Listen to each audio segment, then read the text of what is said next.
तो target with PS Parihar channel में आपका स्वागत है। आज के इस वीडियो में हम लोग बात करेंगे शिक्षा सेवा चयन आयोग की परीक्षा असिस्टेंट प्रोफेसर की। असिस्टेंट प्रोफेसर भर्ती विज्ञापन संख्या 51 की परीक्षा दोबारा हुआ, री एग्जाम हुआ। पहला वाला एग्जाम का पेपर लीक के आरोप लगे थे, जिसको लेकर के विद्यार्थियों ने विरोध किया था और शिक्षा सेवा चयन आयोग सरकार ने इस परीक्षा को रद्द कर दिया था। फाइनली दोबारा भी एग्जाम हुआ, लेकिन दोबारा तो ये एग्जाम हुआ 18 और 19 तारीख को। काफी ज्यादा इसमें विवाद हो गए हैं। छात्रों का ये बड़ा आरोप है कि जो भी पेपर बना वो पता नहीं किस तरीके से बनाया गया है। उसके बहुत सारे प्रश्नों में त्रुटियां हैं, कहीं अनुवाद को लेकर के त्रुटियां हैं, कहीं विकल्प को लेकर के त्रुटियां हैं। ऐसे प्रश्न हैं जिनके चारों विकल्प सही नहीं है, बहुत सारी मात्राएं गलत हैं और विद्यार्थी आशंकित हैं कि अगर इसी तरीके का पेपर टीजीटी, पीजीटी या यूपीटी, ईटी का बनाया गया तो उनके साथ में खिलवाड़ हो जाएगा। चूंकि कई साल बाद भर्तियां आती हैं उत्तर प्रदेश में। अगर टीजीटी, पीजीटी को ही देखें तो 2022 की परीक्षा अब होने जा रही है और असिस्टेंट प्रोफेसर भर्ती विज्ञापन संख्या 51 भी ये पुरानी परीक्षा है। यहाँ पर ये शीतला प्रसाद ओझा है, प्रतियोगी छात्र हैं, जिन्होंने संस्कृत की परीक्षा भी दी है और इनका एक बड़ा आरोप है और इन्होंने कुछ साक्ष्य भेजे मेरे पास। ये संस्कृत का एक जो साक्ष्य भेजे हैं विद्यार्थियों ने, यहाँ पर शीतला प्रसाद ओझा है, इन्होंने कुछ साक्ष्य संकलित किए हैं और इनका कहना है कि देखिए इसमें विकल्प में भी वो उत्तर नहीं है और इसमें लिखा हुआ वेद काल विवादे 1500 से लेकर के 1200 ईसा पूर्व, ये यहाँ पर बात की गई है। और इसमें जिन विद्वानों के नाम लिखे हैं, इसका जो सही आंसर है उसमें इन चारों में से वो विद्वान नहीं है। और इलाहाबाद विश्वविद्यालय के एक विद्वान है कपिल देव द्विवेदी जी, जो वेद साहित्य के विद्वान माने जाते हैं और उनकी ये बुक है। और इस बुक में क्या लिखा है, 1500 से 1200 वेबर। बाकी नीचे जैकोबी का नाम लिखा है, विंटरनिट्ज ने क्या कहा था, तिलक ने क्या कहा था वैदिक काल, और मैक्स मुलर ने क्या कहा था वैदिक काल 1200 से 1000। वेबर ने कहा था 1500 से 1200। और जो एग्जाम में जो पेपर आया था क्वेश्चन नंबर 71, उसमें वेबर का नाम ही नहीं है 1500 से 1200 के बीच। ये देखिए 71 नंबर, इसमें 1500 से 1200 कहाँ वेबर का नाम, जैकोबी का है, मैक्स मुलर का है, एम विंटरनिट्ज का है और बाल गंगाधर तिलक का। विद्यार्थी गलत मार के आएगा, क्या होगा क्या नहीं होगा। तो इस तरीके की ये तो मतलब विकल्प की बात हो रही है कि पेपर ही गलत बना था। इसी तरीके से बहुत सारे विद्यार्थी अनुवाद को लेकर के कह रहे हैं कि बहुत सारे अन्य जो विषय हैं उसमें अनुवाद किया गया, अनुवाद सही तरीके से नहीं किया गया है। कुछ का कहना है कि ये लीक से हट करके पेपर बना है। सुनिए फिलहाल शीतला प्रसाद ओझा को, जो प्रतियोगी छात्र जिन्होंने परीक्षा दी है, इनका क्या आरोप है इस परीक्षा को लेकर के और आगे आने वाली परीक्षाओं को लेकर के इन्होंने क्या अपील किया उत्तर प्रदेश के मुख्यमंत्री जी से और शिक्षा सेवा चयन आयोग से। आप लोग भी अगर शिक्षक भर्तियों की तैयारी कर रहे हैं तो आप लोग इस वीडियो को शेयर कर दीजिए ताकि इसके बारे में कुछ सरकार सोचे, शिक्षा सेवा चयन आयोग सोचे और इस तरीके की गलतियां ना करें।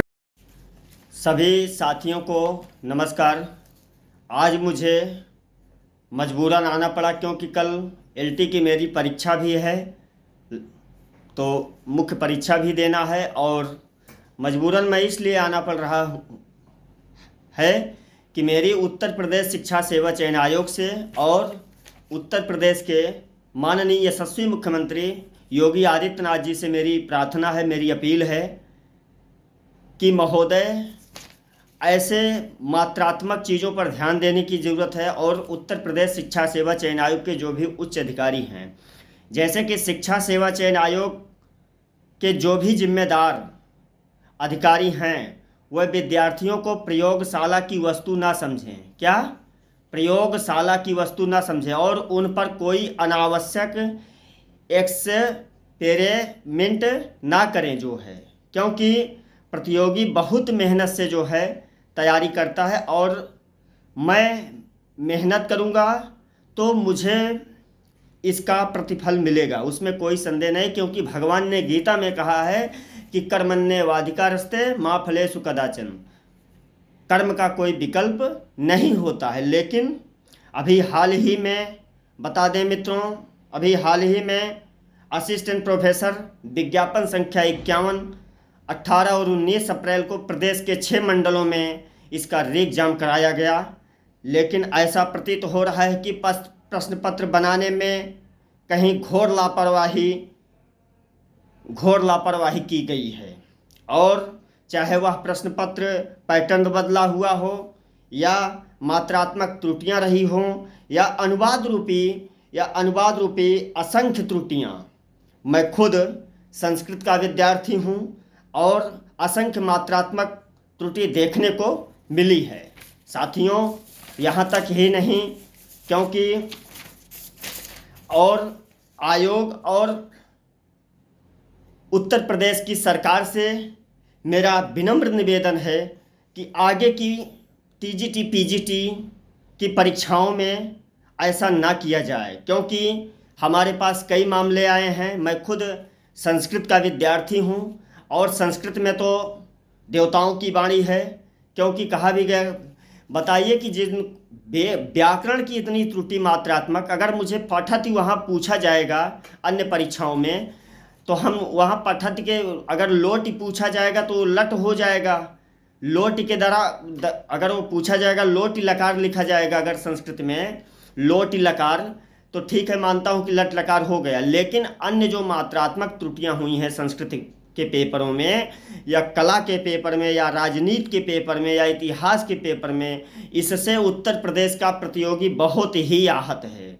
और मेरी ये उत्तर प्रदेश शिक्षा सेवा चयन आयोग के उच्च अधिकारियों से और उत्तर प्रदेश के यशस्वी माननीय मुख्यमंत्री जी से मेरी अपील है कि उत्तर प्रदेश के नौजवान बेरोजगारों को प्रयोगशाला ना समझा जाए महोदय, क्योंकि प्रतियोगी लगातार रात दिन मेहनत करके तैयारी करता है। बता दें कि वैदिक साहित्य में भी संस्कृत के पेपर में डॉक्टर कपिल देव द्विवेदी इलाहाबाद विश्वविद्यालय के विद्वान पुरुष थे। उनकी वो चाहे रचना अनुवाद कौमुदी की पुस्तक हो, चाहे अभिज्ञान शाकुंतलम की बात हो, या उत्तर रामचरितम की बात हो, या मेघदूतम की बात हो, बहुत बड़े विद्वान पुरुष थे। और आज हम लोग उन्हीं की पुस्तक को, डॉक्टर कपिल देव द्विवेदी को पढ़ते हैं। वैदिक साहित्य भी, वैदिक साहित्य में सीधे सीधे दिया गया है और उसमें ऑप्शन में है ही नहीं। बताइए आप, 1200 से 1500 से लेकर के 2500 काल पूछा गया है वैदिक काल का निर्धारण में। बताइए, तो उत्तर प्रदेश शिक्षा सेवा चयन आयोग इस बात को समझ ले कि आगे की परीक्षाओं में ऐसा ना करें।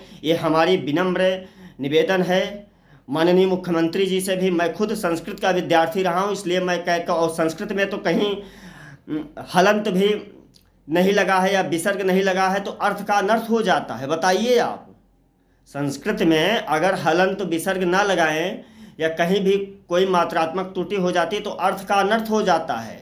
तो इसलिए अन्य परीक्षाओं में अभी प्रवक्ता की परीक्षा 9-10 मई को उत्तर प्रदेश शिक्षा सेवा चयन आयोग करा रहा है, या 3-4 जून को टीजीटी की करा रहा है। तो इस बात को शिक्षा सेवा चयन आयोग को ध्यान देना पड़ेगा।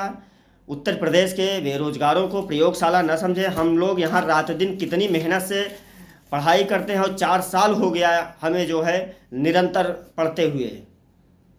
बताइए आप, आज मुझे मजबूरन सोशल मीडिया पर आना पड़ रहा है, क्योंकि कहीं ना कहीं लगातार मेरी परीक्षाएं लगी हुई हैं।